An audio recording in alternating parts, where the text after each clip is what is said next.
Hello students, my self नियति Gupta from Gupta classes. Students, हम लोग पढ़ रहे थे क्लास 8 का chapter number 8 comparing quantities exercise 8.3। सो अब हम आ चुके हैं क्वेश्चन नंबर 9 पे। ठीक है, तो इस वीडियो में हम लोग क्वेश्चन नंबर 9 करेंगे। देखो, बहुत ही इजी क्वेश्चन है, बहुत इजी, जो अभी तक हम लोगों ने पढ़ा है उसी के ऊपर बेस्ड है, बहुत इजी है। देखो, find the amount which Ram will get on ₹4096। अब कितना अमाउंट राम को मिलेगा 4096 रुपीज पे, उसने किसी को दिए हैं, जब वो उसको वापस देगा तो कितना अमाउंट उसे मिलेगा। If he gave it for 18 months at rate of interest. अब ये दिया हुआ है रेट ऑफ इंटरेस्ट, ठीक है, ये दिया हुआ है time period. Rate of interest कितना है 12/1/2%। अब ये दिया हुआ है मिक्स फ्रैक्शन में, तो मिक्स फ्रैक्शन में हम कभी भी रेट ऑफ इंटरेस्ट नहीं लेते। हम लोग हमेशा एक प्रॉपर फ्रैक्शन में p/q की फॉर्म में इसको रिड्यूस करते हैं, उसके बाद ही यूज करेंगे। Per annum interest being compounded half yearly. अब इंटरेस्ट है compounded half yearly. I hope अभी तक सबको क्लियर होगा कि कंपाउंड इंटरेस्ट में जब हाफ ईयरली होता है तो हम लोग क्या यूज करते हैं। ठीक है, तो देखो इसमें प्रिंसिपल क्या हो गया, ₹4096, रेट ऑफ इंटरेस्ट हो गया 12/1/2%। अब हम इसको नॉर्मल फ्रैक्शन में कन्वर्ट करेंगे तो कैसे करेंगे, 2 into 12 24, 24 + 1 25/2%। अब n जिसे हम टी भी बोलते हैं कितना है, वैसे तो 18 मंथ्स है, साल में देखा जाए तो 1.5 साल हो गया। अब 1.5 साल में कितनी बारी हाफ ईयर आते हैं, 3 हाफ ईयर आते हैं। एक हाफ ईयर को हम एक साल मानते हैं जब कंपाउंडेड हाफ ईयरली होता है तब। ठीक है, तो ऐसे ही 3 हाफ ईयर हो गए तो कितना हो गया, 3 साल का टाइम हो गया। 3 यहां पे हम लिखेंगे n = 3, n = t 3 ईयर्स। अब हम यहाँ पे लगाएंगे डायरेक्ट अमाउंट का फॉर्मूला। स्टूडेंट्स, फॉर्मूला लिखना इज मोस्ट इंपॉर्टेंट। अगर फॉर्मूला नहीं लिखोगे तो आपके बेमतलब के मार्क्स लूज होंगे, हाफ मार्क्स। चाहे आप बॉक्स बनाओ आप बॉक्स ना बनाओ, वो आपके ऊपर डिपेंड करता है, बट फॉर्मूला लिखना इज मोस्ट इंपॉर्टेंट। ठीक है, तो अब हमने अमाउंट का फॉर्मूला लिख लिया, अब हम करेंगे वैल्यूज पुट। अब देखो, ये जो रेट ऑफ इंटरेस्ट है वो भी हाफ हो जाएगा।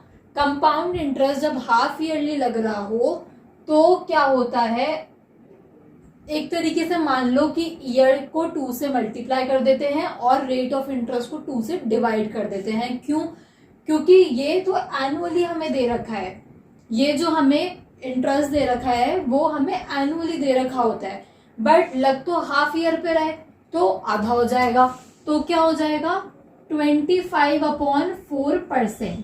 ठीक है, वैल्यूज पुट करो, 4096 1 + r कितना है 25/4/100 की पावर 3, 4096 1 + अब ये 4 है। जब भी फ्रैक्शन कुछ ऐसे हो तो डिनोमिनेटर में जाके मल्टीप्लाई हो जाता है, तो 25/400 हो गया की पावर 3। अब हम यहाँ पे लेंगे एलसीएम, 4096 425/400 की पावर 3। अब हम इसको खोल के लिखेंगे 425/400, 425/400, 425/400। ठीक है, कैंसिल करो कुछ मत करो, वो आपकी मर्जी है, बट मैं यहाँ पे डायरेक्ट आंसर लिख रही हूँ, दैट इज ₹4913। तो कितना अमाउंट उसे वापस मिलेगा, 4913 अमाउंट उसे वापस मिलेगा जब वो कितना अमाउंट दे रहा है 4096। ठीक है, तो यहाँ पे एंड में एक कंक्लूडिंग लाइन भी लिखो, ₹4913 ही, या ऐसे मत लिखो, he will get ₹4,913 after 18 months. Months को हम लोगों ने ईयर में क्यों चेंज करा? क्योंकि कभी भी हम आवर्स में, डेज में, मंथ्स में, वीक्स में कभी भी टाइम नहीं लिख सकते, ओनली इन ईयर हमें टाइम लिखना है। तो we usually prefer to convert. So आप लोग अच्छे से कन्वर्जन सीख के जाना, जैसे यहाँ पे मैंने करी है, पूरा करके दिखाना, उसके बाद आंसर करना शुरू करना।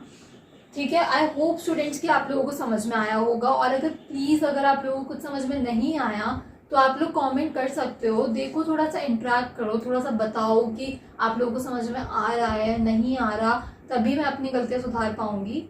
ठीक है, बट अपनी तरफ से मैंने बहुत अच्छे से आप लोगों को एक्सप्लेन किया है, और मैं स्टार्टिंग से यही टॉपिक बहुत ही क्लियरली आप लोगों को एक्सप्लेन करते हुए आ रही हूँ। अगर आप लोगों को कोई डाउट है तो कंपाउंड इंटरेस्ट और सिंपल इंटरेस्ट की स्टार्टिंग से वीडियो देखो, थंबनेल से पता चल जाएगा और टाइटल से भी कि कहाँ से सिंपल इंटरेस्ट और कंपाउंड इंटरेस्ट की वीडियो स्टार्ट है। अच्छे से देखो, तभी बेस बन पाएगा।